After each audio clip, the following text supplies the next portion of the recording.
So the right for that hope and the expectation that we'll bounce back, it'll take time. There's no question. I guess I'm particularly concerned about the fact we'll probably have another election in a couple of years, 18 months to 2 years. That's the norm. And I don't see how we're going to be particularly well prepared by that time, just from a financial standpoint. When you think back to the momentum under Jack Layton in 2011, what felt different inside the party at that time? There was such a level of enthusiasm, which, of course, we have just the opposite now.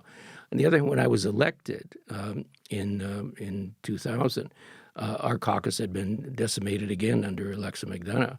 We went from, I think we had 20-odd 7 seats, and we were down to, I was the 13th seat. We managed to hold party status. And so the attitude in Ottawa at that point amongst the caucus, and I think the party generally, was a lot of sort of desperation. What are we going to do now?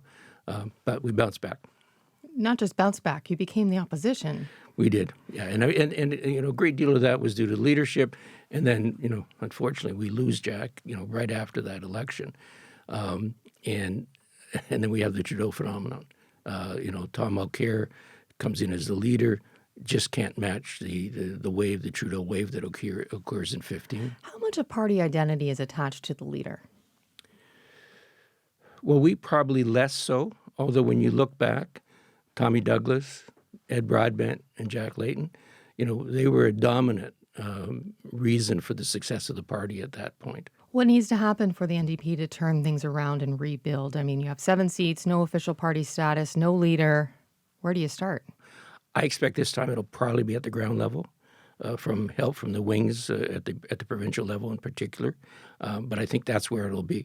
A big deal of it is getting hopefully a popular leader as part of that, but the internal administration that's going to be required. Or what kind of leadership does the NDP need now to recover and to regain confidence? I'd like it to be a woman.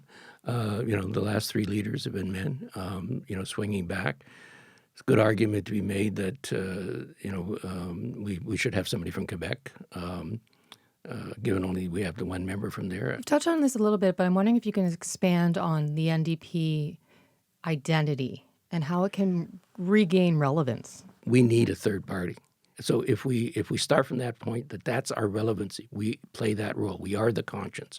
The values that are Canada, our healthcare system, our pension system, our protection for workers, all of those things are the basis. That's what makes us relevant, because we're the conscience for that. We push those issues. That's really our thrust, is that's who we are.